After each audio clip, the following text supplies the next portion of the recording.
Welcome to the Brigham Young University Family History Library webinar series. My name is Braden Knudsen. I'll be your host for this webinar today. We'd like to thank everybody for joining us. As we get started here, we'd like to invite you to participate in some of the polls we have on the screen. We have just asking where you're listening from and how you heard about our webinars. It's always fun to see how you heard about us and where you're listening at. It's really fun for everybody else as well. So some announcements real fast. Our next webinar will be on Tuesday, January 30th at 3 p.m. Mountain Standard Time. And Kathryn will be back with us again doing a family tree cleanup case study number 2. So today is case study 1 and we'll get number 2 on Tuesday. Also, just some feedback that we've got over the past few months. Some people are experiencing YouTube being blocked in their local church building or their family history center, and they can't use our videos to do classes there. So we have created a new kind of viewing platform to make that a little bit easier and possible for people to be able to use the videos when they're at the church building. So I'll just open up here to our web page. So I'm pretty sure most everyone's familiar with this. If you pay attention to our website at our webinars at all, you probably have heard about our website. But here at the web page, we have this little bit of ad space that talks about this feature, and you can also come up here. It's right here as well. But these playlists here contain videos that you can play and watch at your local ward building or your family history center without it being blocked. If you do run into that problem, I know that some people don't, but there are many people that have, and that's why we're planning on doing this. And right now, since this is new, we've got this still pretty recent. If there's a video that you don't see on here that you would like to use, send me an email. My email is right here, and I will get that added to this list so you can use it for a class as well. And also, if you ever do get a chance, please fill out this survey we've got about this. It's a really quick survey. It's, I think, 6 questions, and it would help us out a ton if you could just let us know what you like and how we can kind of improve this page and this function for you.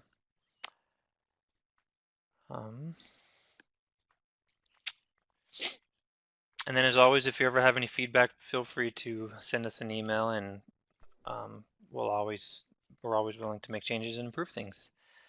So today we'll be pleased to hear from Kathryn Grant, who will be giving a presentation titled Family Tree Cleanup Case Study 1, Untangling Wesley Jackson's Family. After years on the sidelines, Kathryn started doing family history and discovered a new passion. Her specialty is mentoring new family historians and helping them find success, and maybe even avoid some of the mistakes she's made. Kathryn teaches Sunday classes at the BYU Family History Library. She also presents at Riverton Saturday seminars and other family history events. Her column on family history ran in the Nauvoo Times for about a year and is still available online. Kathryn works for the LDS Church as a technical writer with a focus on usability and process improvement. Besides family history, she loves uplifting music, thought-provoking books, and homemade guacamole. And as we turn the time over to Kathryn, just remind everybody about our questions and comments box on the right-hand side of the screen. Feel free to write in. We'll make sure any questions get answered by the end. Kathryn, whenever you're ready, feel free to take over.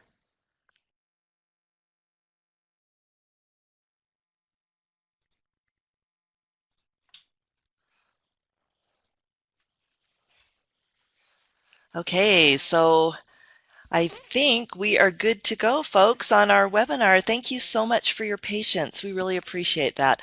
We love technology, but sometimes it just has a mind of its own. So we are so happy to have you with us today for this BYU Family History Library webinar on cleaning up family tree. And I wanted to just give a little background on this, how it came about. I'm currently a stake temple and family history consultant, and when I work with people, I encourage them to seek the guidance of the Spirit as they are finding a place to work. And multiple people that I've worked for have done that, sought the guidance of the Spirit, and what the Spirit has led them to was something that needed to be cleaned up. And so I started to realize how valuable that was, and hoped that other people might benefit from from seeing kind of the thought process and so forth that we went through to clean up some of these problems in Family Tree.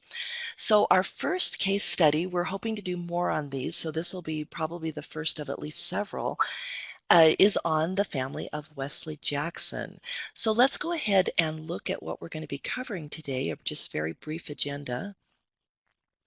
First of all, it's worth looking at where the data in Family Tree comes from because that helps us understand also where the mistakes come from.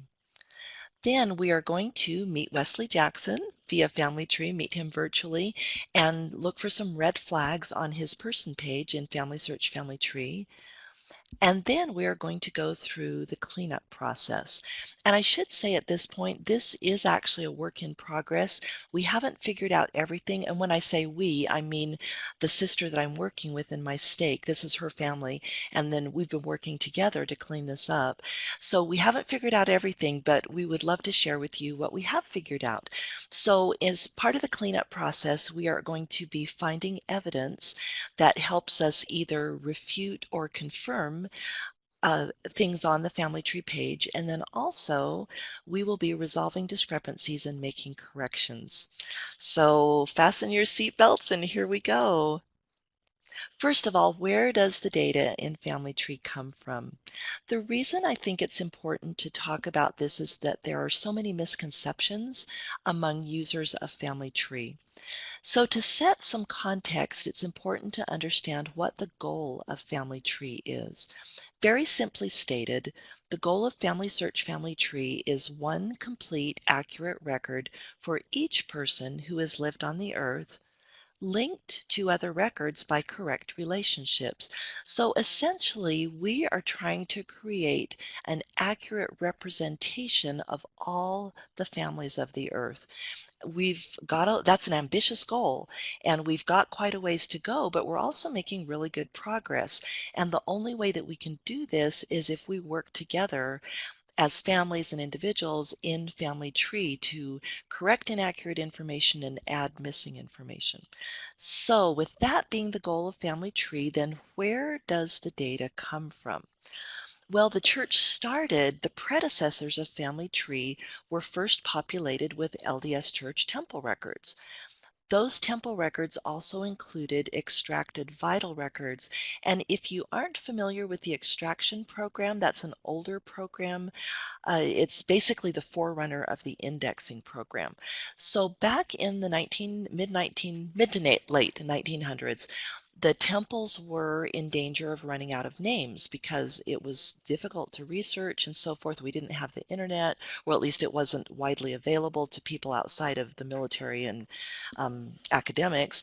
And so it was just very difficult to do research. So because the temples were in danger of shutting down, a request was made to the First Presidency to extract or index names and use those for temple names. And so for a number of years, if you didn't bring your own family name to the temple, then you got an extracted name and you were still able to do those sacred ordinances. So those records of temple work were put into the predecessor of Family Tree. Then also LDS Church membership records, their data was fed into Family Tree and its predecessors. And then finally, individual user submissions, including JEDCOM files, the old 4-generation programs, even individual submissions today where you just add a name to Family Tree. The interesting thing is, as we look at the sources of this information in Family Tree, you notice that none of it is official church data. Actually, not even the LDS Church temple records or the membership records. Let me explain what I mean by that. Many people assume that the church has populated Family Tree with validated data that the church has completely proven and it's just automatically ready for temple work. But that isn't the case.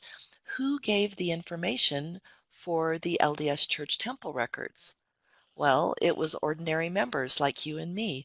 Who did the extraction? It was volunteers like you and me. Although I have to note that the extracted data does tend to be a lot more accurate because it was the volunteers had a system of double checking it. But still, they were human. Who gave the ward clerk the church membership information? Well, it was the member, just like you and me. So the clerk doesn't, look up government records or census records when somebody gives him information. He trusts the member and just puts it in. So ultimately, all the information in Family Tree just came from ordinary people like you and me. Some people are professional genealogists, so of course they validated everything. Others were beginners, new converts. We have the whole range from expert to beginner. So what does that mean for us as far as the data in Family Search Family Tree? Well, for one thing, it means that the quality of information varies widely, and we can never take for granted that something we see in Family Tree is correct. It's always a good idea to validate it. And then also, it's good to know, to be aware that errors and duplicates at this point are common. We're working towards a completely correct record, but it's going to take some time for us to get there. And actually, that's okay. In fact, I think that's a wonderful thing that we, as members and friends of the LDS Church, can collaborate on building this one common pedigree for humankind. So it's our opportunity and privilege to help clean up Family Tree so that we can get to the point where we have that record that's worthy of all acceptation that's talked about in the Doctrine and Covenants. So with that as a background, let's take a look at Wesley Jackson. Let's meet him electronically in Family Tree. So here's Wesley, and his wife is Elizabeth, or nicknamed Libby Young. They've got 4 kids. Now, they were married in 1880 in Arkansas. So as you look at this family tree record, do you notice anything that might raise a red flag for you? And I'll give you just a second to look at the information.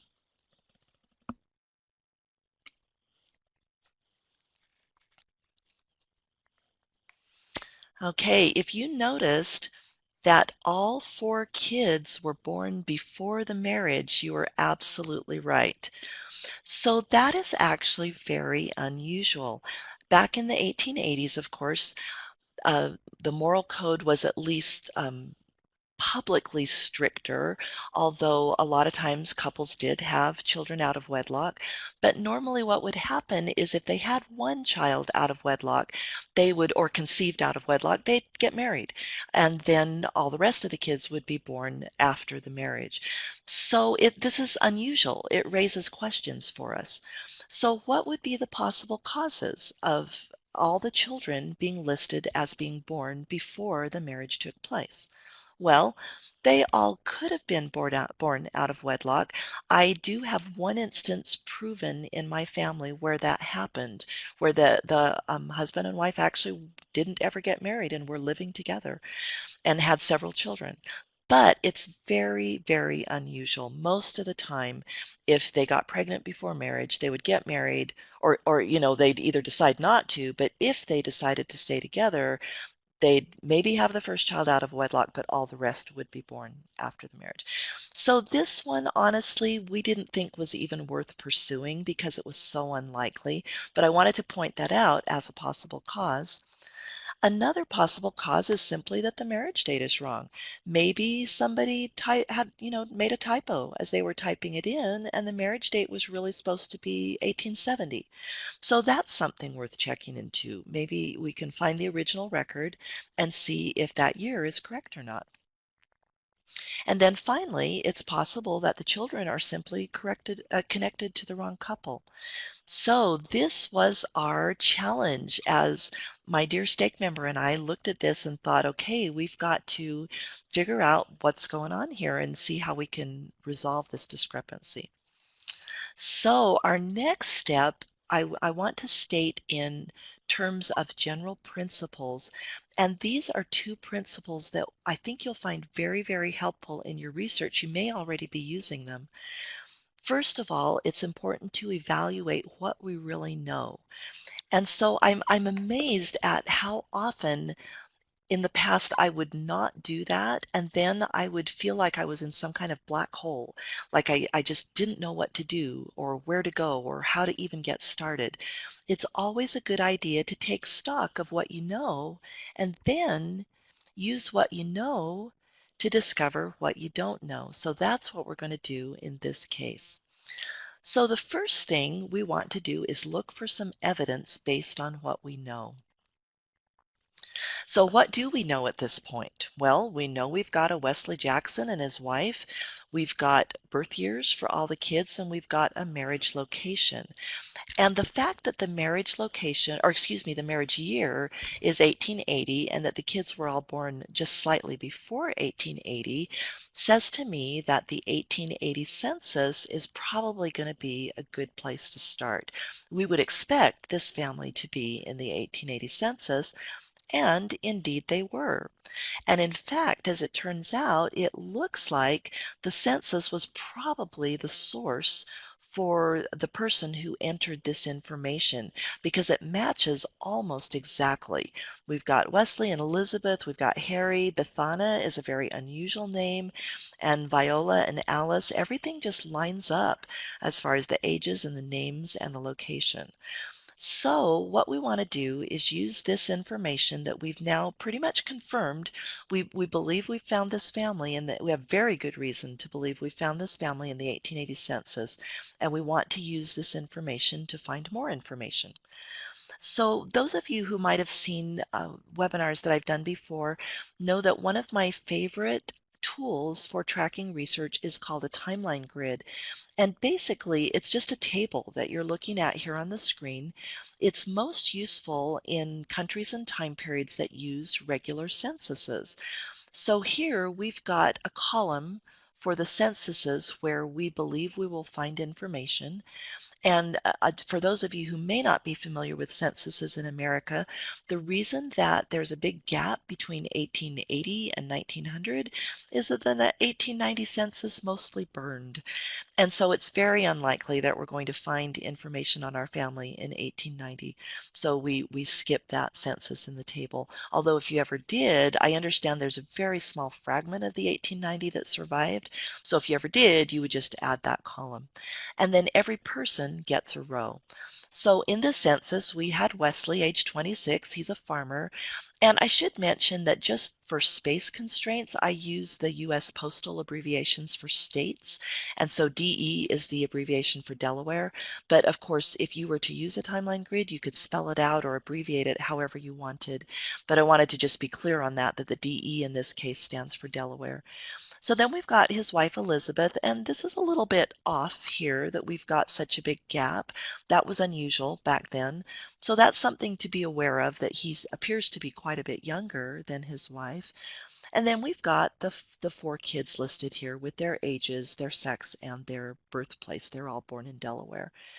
What I like to do too is in this first column, I will put estimated birth years based on the census because the birth year is so often used for searching.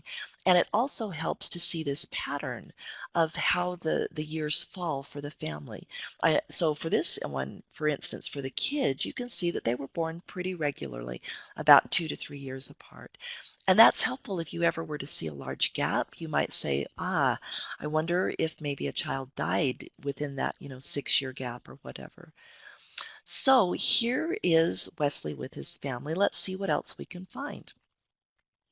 So we decided to look backward, and you know what? We only found one Wesley Jackson, born in Delaware, who was a farmer, who who had a spouse named Elizabeth. But look at a couple of the discrepancies here that are maybe a little bit of red flags. We've got Wesley only aging 3 years between the census. So obviously something's gone wrong there as far as recording. Either there's a mistranscription or the enumerator got the information wrong, or maybe the neighbor gave the information and guessed or whatever. But we have now changed our estimated birth information over here. It's possible that it's either 1847 or 1854. So we're keeping track of that. Then the other kind of strange thing is What on earth are they doing out in Donovan, Kansas? So we wondered about that, and one of the reasons we thought this probably was or could be our person is because they were born in Delaware.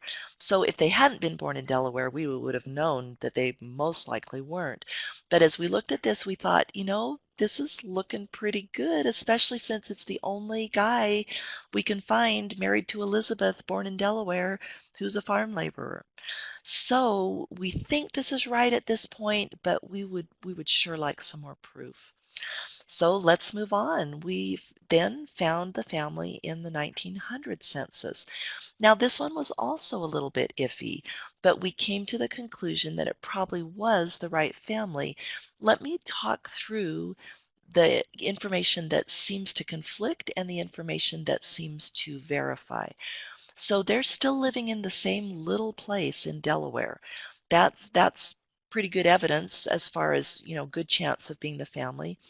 Here we've got something that I actually tend to see quite often in the 1880, or actually no, this isn't. I've seen it in the 1880, haven't seen it as much in the 1900, but where sometimes people will flip their names. And so we've got a John W. On other records, we know that Wesley's middle initial is J. And so it's possible that his name is John Wesley or Wesley John, or he just switched it here. But notice here that we've got a birth year that kind of confirms the 1870, making this one look more like some kind of typo or mistranscription or something. But we've got a wife named Elizabeth. Now here we've got a Hattie, so very similar name. I could see how T's and R's could get mixed up. The age is correct, the birthplace is correct, but something's a little off there. We want to do some confirming there. Then we've got a Bethana and a Bertha, very close in name, and the ages again are just about spot on. The birthplace is the same. And then we've got Viola, right age, and we've got Alice. So all things taken together, despite the discrepancies, this is still looking like a, a pretty good possibility for our family. And if that's the case, then Wesley and Elizabeth have had another child by then. So this child was born after the 1880 Leela, so that's why she wouldn't have shown up in 1880. So you see how we're getting a better picture of this family as we find them in multiple censuses, and we're also finding some things that we need to verify. And it's worth noting at this point that you've probably heard this advice before. People say, don't just assume things about a family from one record. So it looked like this family was initially entered in Family Tree from the 1880 census, but now we're finding some reasons to believe that that information may not have been entirely accurate. So let's keep our search up for finding the family. What I wanted to do next was go back and find Wesley with his parents. So we've got a little bit of a different perspective here. Instead of Wesley with his spouse and children, we've got Wesley with his parents and with his sibling. And actually, he did have other siblings, but because of space constraints, I've only included one of them here. And so we know from Family Tree that Wesley's parents were Levi and Harriet. So it was actually, with unusual names like that, it was actually pretty easy to find them in the census. And as we did, we were able to actually resolve one of the issues as far as Wesley's age. You remember that he only aged 3 apparent years over here between 1870 and 1880. Well, when we found him with his folks in the 1850, he was 2.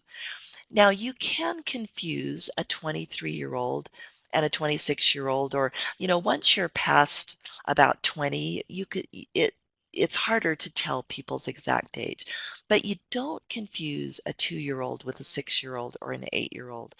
So the fact that we found Wesley here in the 1850 census with his parents at age 2 gave us pretty good confidence that his birth year was actually about 1848. So we had 47 before, but we had that other, 54, I think it was, calculated off the 26 years of age in the 1880 census, we now have more reason to believe that that 26 is not correct. So with that information, let's go ahead and look back at the 1870 census. Remember that we wondered why they ended up in Donovan, Kansas, and we thought this is probably them, but we really would like some substantiation of that. Well, as we looked at the same page that Wesley Jackson was on, guess who we found there?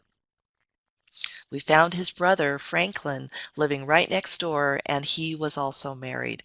So when we found that information, given that Wesley and Franklin are pretty unusual names, Jackson not so much, but the fact that we have a Wesley and a Franklin of the right names and ages living together, even though they're out in an unexpected place, we felt like that gave us pretty good confirmation that this Wesley was ours. So with that confidence, then we moved forward. And what I wanted to do at this point, do you guys ever feel like you're being tempted down multiple rabbit holes when you're finding information about your family? I know I do, because as you find information, you often find even more things that either need to be verified or looked at or searched for or whatever. So we want to make a note of two of the issues that we ultimately want to resolve, but we don't want to stop right now and do them. We just want to capture this information.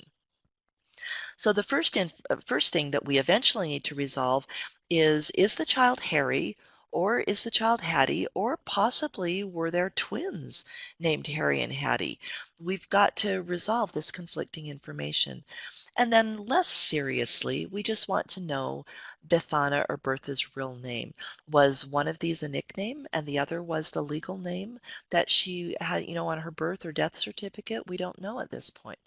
So we want to make a note of these things, and eventually we do want to resolve those confusions and see what the truth is. So the next thing that we did, once that we had made a picture of the family, we decided that we wanted to confirm that 1880 marriage because Wesley was with Elizabeth in 1870. So what's up with that? Well, fortunately, Family Tree had the 1880 marriage as a hint on the person page, so we were easily able to pull that up and look at the marriage. Well, we noticed a couple of very interesting things. One is that 1880 is the right date according to this record. So my little theory about the typo did not pan out. The marriage really was 1880, not 1870. But there were a couple of other interesting things that we noticed. Now, I know this is a little bit hard to read because of the darkness and also because of the handwriting, but let me give you a second here to look at this and see what you might notice about this marriage record that calls into question the information on that family tree record.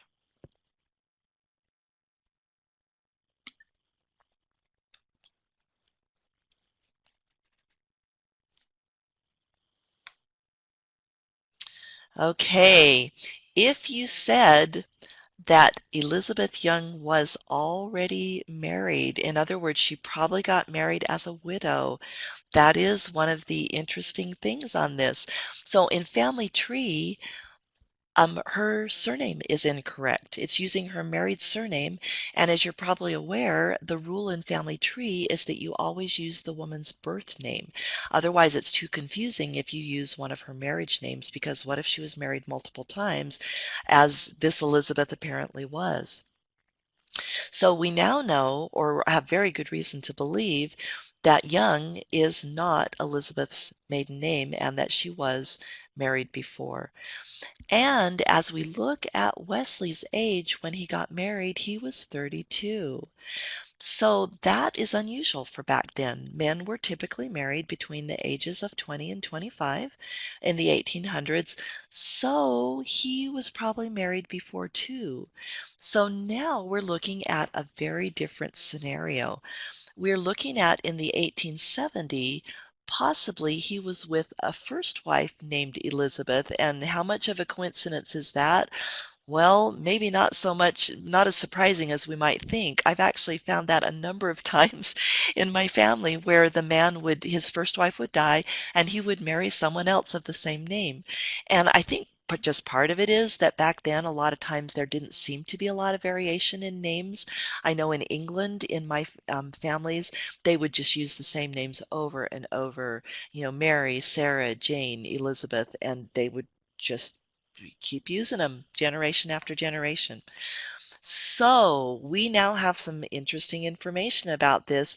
I started to build a little kind of scenario in my mind.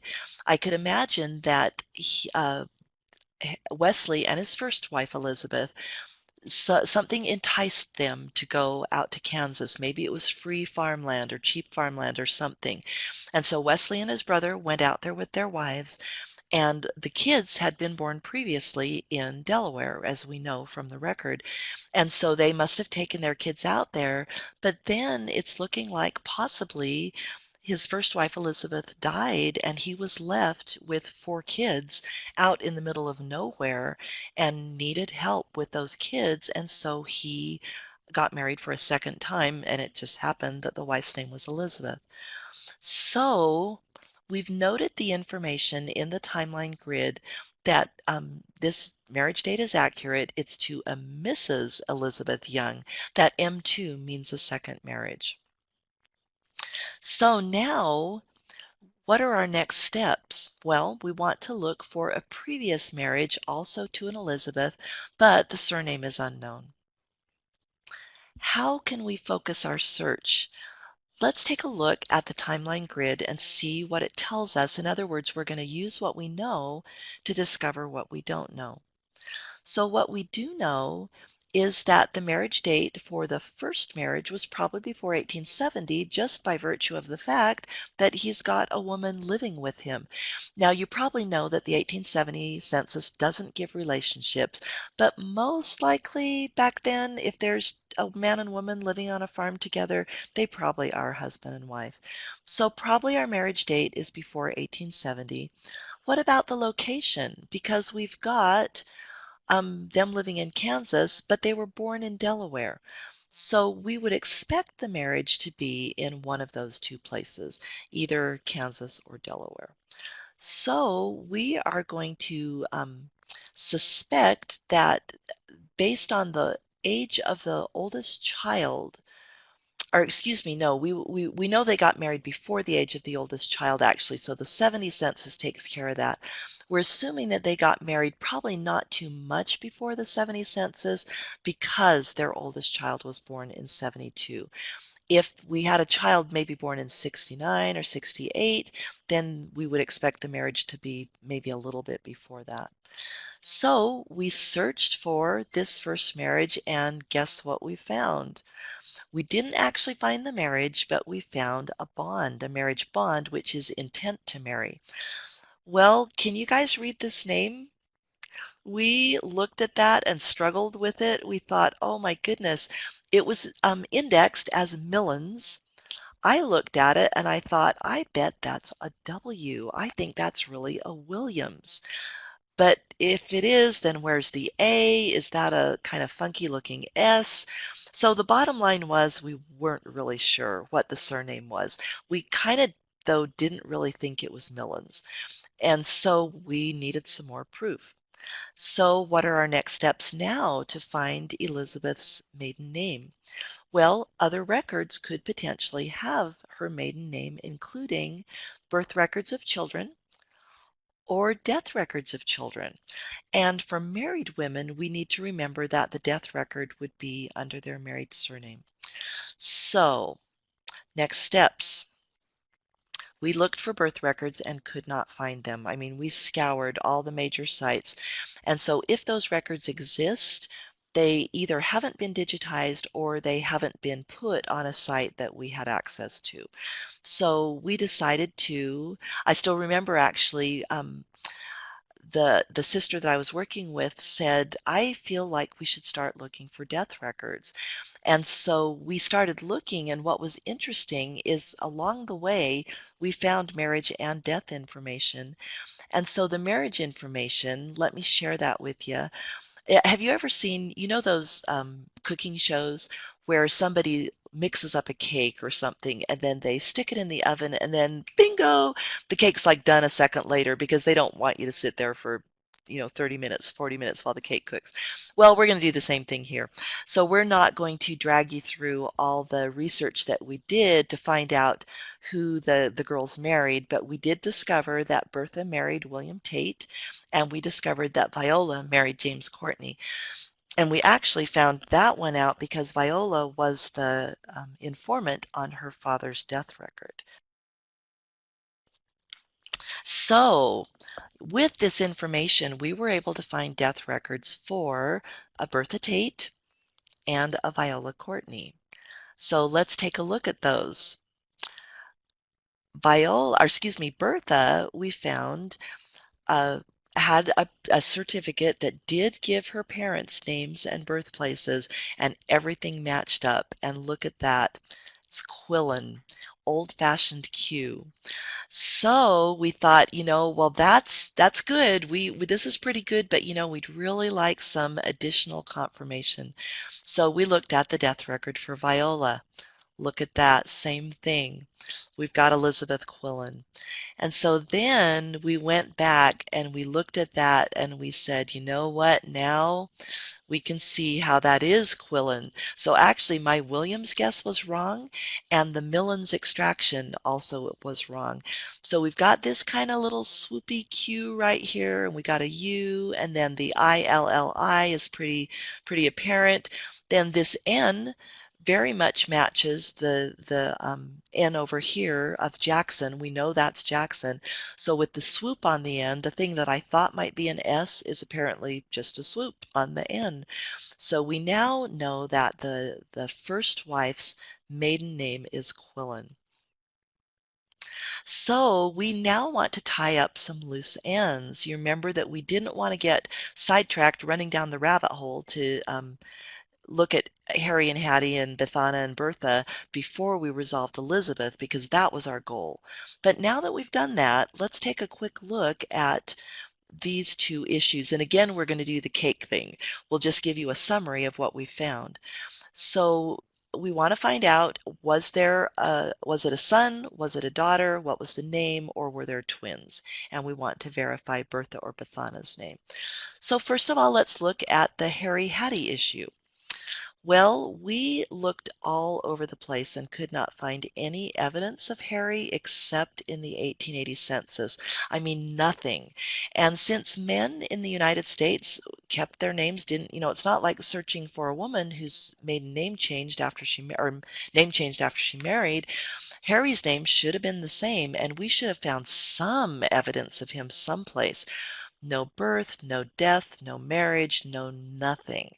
So that made us start to think that possibly the enumerator had either written down the information incorrectly in 1880 or maybe the neighbor gave it and the enumerator thought he heard something and didn't really, or the neighbor was confused, who knows. But when you find like every source has one thing and one source just has a different thing, usually you can be pretty confident that the information that's found in the preponderance of sources is the correct information. So we did find Hattie in multiple censuses, not only the one that I showed you in the timeline grid, but we were able to track her after she got married, and we found her in at least three, I believe, yeah, three other censuses with the name Hattie, and so we were very confident that there really was a Hattie and probably not a Harry. And it was always Hattie. It was never some other name or something, and she was always a female. So we felt pretty good about that this was the correct information. It was confirmed by her death record. And so we found the death record of a Hattie Coates, and that was the name of her husband. And she died in Delaware, which was where we expected her to pass away because she was born and raised there. And here was the clincher for us. The parents were Wesley Jackson and Elizabeth Quillen. And those are pretty unusual names, especially the Quillens, so we felt very confident that Hattie was a real person and that Harry probably wasn't. And we were really grateful that the temple work had not been done for Harry yet, because it appears that he did not exist. And so we were able to fix that and make sure that some invalid temple work was not done. Next, let's look at whether it's Bethana or Bertha. So here again, Bethana was only used in the 1880 census. We were able to find her in multiple other censuses with the name Bertha, and the death record confirmed that her name was Bertha. So it had her complete married name. It gave her birthplace as Delaware, which was correct, had the correct husband, and it had the correct parents. It had Wesley and Elizabeth. So maybe Bethana was a nickname. Maybe again the enumerator, maybe he was having a tough time back then because he got two of the kids' names wrong and the age of the dad wrong. So, maybe it was just a hard day or something. But using other records, we were able to confirm the information so that we could have it correct in Family Search Family Tree. So this is what the corrected family looks like. The reason I'm showing it to you in kind of a drawing or a wireframe is that we're actually still working on correcting the family and family tree. We found a possible duplicate for Elizabeth Quillen, and we haven't been able to resolve it yet. So you won't see this information in Family Tree yet if you were curious about that, but I'm going to keep working with my stake member and we're going to get that resolved. And actually, maybe we'll be able to do another webinar on this family telling you how we resolved the Quillen the duplication on Elizabeth Quillen, and also a couple of other things. And so here are the other unanswered questions that we have. We need to verify who Elizabeth Quillen's parents are. We need to determine, oops, sorry, didn't mean to do that. Need to go backwards. Okay, advanced a little too fast there. We also need to find out what Elizabeth's maiden name was, because we now have very strong reason to believe that her maiden name was not Young, because she was married as a Mrs. So once we do that, then we're going to want to do duplicate searching to see if she's already in there under her maiden name. And then finally, what about Leela? She's not in Family Tree. So we have evidence of her from the 1900 census, but we want to find out, did she get married? What was Leela her legal name or was it a nickname? Just any information we can find to verify her and get her temple work done. So that concludes our webinar for today. Let's just do a quick summary. We reviewed where family tree data comes from because that's so important to understand in terms of where the mistakes come from.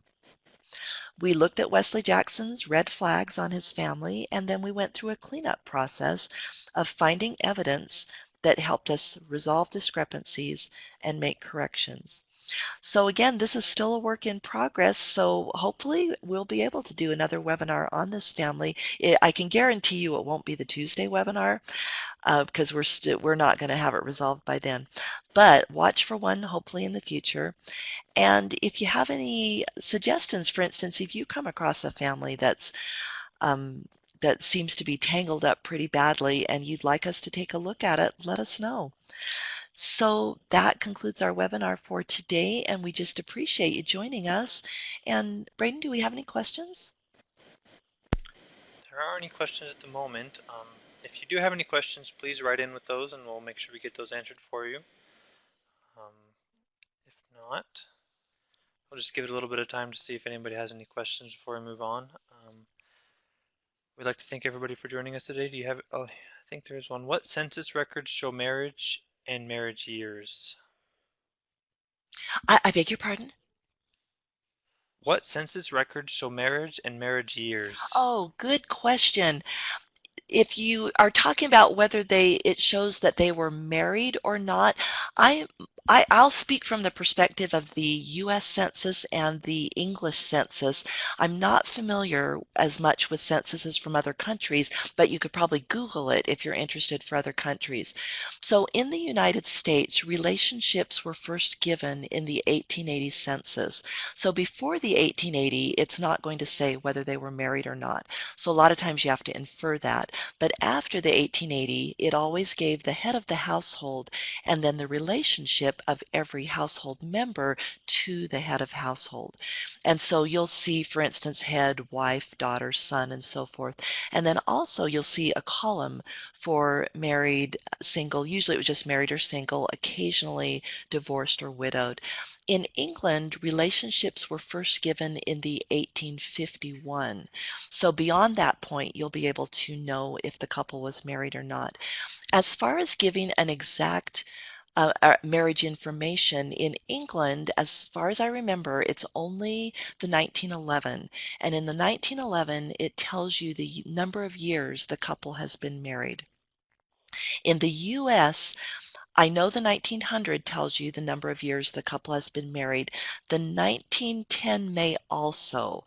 I'm not positive on that, and if anybody listening knows, maybe you could comment on that. I do most of my research in England, actually, so I'm a little bit fuzzy on the US censuses, but I believe the 1900 and possibly the 1910 will tell you the number of years married. Great, thank you. Thank you for that question. Okay, and we have another one. He says, "Do I see the second marriage was in Arkansas and they were married 28 years in 1900?" Yes, actually, thank you for bringing that up. I debated on whether to include that. I didn't want to include too many discrepancies in our webinar today, but that's definitely something that we need to check out because it doesn't match either marriage. So it puts the marriage date at 1900 minus 28 puts it at 1872, and we've got marriage records for 1869 and 1880. So we need to do a little more research on that and find out, did he marry three Elizabeths? We don't know. We're going to look into that. But yeah, you're absolutely right. That's another discrepancy that we need to check into. Okay, and we have another one. Are most census document sites free to access? Great question. And the answer is yes. For census records tend to be so helpful, and I think in a lot of cases they want to pull people in with that. And actually, I do need to step back on that. So on Family Search, they're absolutely free. On other sites, they are free on, I was thinking in terms of partners. So for LDS members, they are free on Ancestry.com, MyHeritage, and Find My Past. And that's because the LDS Church did some trading or negotiating or whatever you want to say as far as records, record sharing, and so forth. And one of the deals that they worked out with these partner sites is to give LDS Church members free access to this information.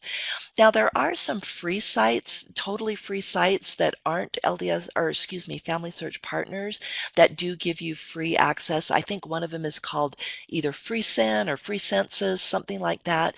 If you Google it, you can find those sites. The challenge with those sites is that they are done all by volunteers and they may not have complete coverage just because they rely on these wonderful volunteers to do those transcriptions. So in the I guess you'd say commercial sites, the coverage is complete.